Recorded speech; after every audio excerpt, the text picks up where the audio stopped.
എല്ലാവർക്കും ഒരിക്കൽ കൂടി സ്വാഗതം. നമ്മൾ ഇത്ര നാളും ഡിസ്കസ് ചെയ്തിരുന്നത് വേരിയസ് വീഡിയോസിൽ എങ്ങനെ നമുക്കൊരു ഗ്രൗണ്ട് ഹാൻഡ്ലിംഗ് ജോബ് കിട്ടാം, ഇൻ്റർവ്യൂസിൽ ഏതൊക്കെ തരത്തിലുള്ള ക്വസ്റ്റ്യൻസ് ആണ് കൂടുതലായിട്ട് ചോദിക്കാൻ ചാൻസ് ഉള്ളത്. അപ്പോൾ പ്രീവിയസ് വീഡിയോസിൽ നമ്മൾ പറഞ്ഞിരുന്നു നമുക്ക് കമ്മ്യൂണിക്കേഷൻ സ്കിൽസ് ചെക്ക് ചെയ്യുന്ന ക്വസ്റ്റ്യൻസ് ഉണ്ടാവും, ജനറൽ നോളജ് ചെക്ക് ചെയ്യുന്ന ക്വസ്റ്റ്യൻസ് ഉണ്ടാവും. ഇതിനേക്കാളൊക്കെ ഉപരിയായിട്ട് ചോദിക്കുന്ന മറ്റൊരു തരം ക്വസ്റ്റ്യൻസ് എന്ന് പറയുന്നത് ഈ ഇൻഡസ്ട്രിയെ കുറിച്ചിട്ടാണ്. ഗ്രൗണ്ട് ഹാൻഡ്ലിംഗ് ജോബ് എന്ന് പറയുന്നത് ഒരു ഫസ്റ്റ് ലെവൽ ഓഫ് ജോബ്സ് ആണ് എയർപോർട്ടിൽ അല്ലെങ്കിൽ എയർലൈനിലുള്ളത്. അതുകൊണ്ട് തന്നെ അവർ കൂടുതലുമായിട്ട് ചോദിക്കുന്നത് ഏവിയേഷൻ ഇൻഡസ്ട്രിയുമായി ബന്ധപ്പെട്ടിട്ടുള്ള ബേസിക് ആയിട്ടുള്ള കാര്യങ്ങളായിരിക്കും. ഏറ്റവും ഇമ്പോർട്ടൻ്റ് ആയിട്ട് നിങ്ങൾ പഠിച്ചു പോകേണ്ട ഒരു കാര്യം എയർപോർട്ട് കോഡ്സാണ്.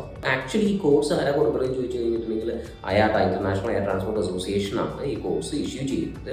അപ്പോൾ ഓരോ എയർപോർട്ടിനും ഓരോ യുണീക്ക് ആയിട്ടുള്ള കോഡ്സ് ഉണ്ടായിരിക്കും, 3 ലെറ്റേഴ്സ് ആയിരിക്കും അതുണ്ടായിരിക്കും. ഏവിയേഷൻ ഇൻഡസ്ട്രിയിൽ ആ കോഡ് വെച്ചിട്ടായിരിക്കും ആ എയർപോർട്ടിനെ റെക്കഗ്നൈസ് ചെയ്യുക. ഫോർ എക്സാമ്പിൾ നമുക്ക് കൊച്ചിൻ ഇന്റർനാഷണൽ എയർപോർട്ടിൻ്റെ കോഡ് എന്ന് പറയുന്നത് COK എന്നാണ്. കാലിക്കറ്റ് ഇന്റർനാഷണൽ എയർപോർട്ടിൻ്റെ കോഡ് എന്ന് പറയുന്നത് CCJ എന്നാണ്. കണ്ണൂർ ഇന്റർനാഷണൽ എയർപോർട്ടിൻ്റെ കോഡ് എന്ന് പറയുന്നത് CNN എന്നാണ്. തീർച്ചയായിട്ടും ഈ 3 letter codes ground handling job ഇൻ്റർവ്യൂസിൽ ചോദിക്കാൻ സാധ്യതയുള്ള ഒരു ചോദ്യമാണ്. ഇതിന് പുറമെ ഇനിയും പലതരത്തിലുള്ള ഏവിയേഷൻ റിലേറ്റഡ് ക്വസ്റ്റ്യൻസ് ചോദിക്കും. ആ ചോദ്യങ്ങൾ നമുക്ക് അടുത്ത വീഡിയോയിൽ ഡിസ്കസ് ചെയ്യാം. Thank you very much.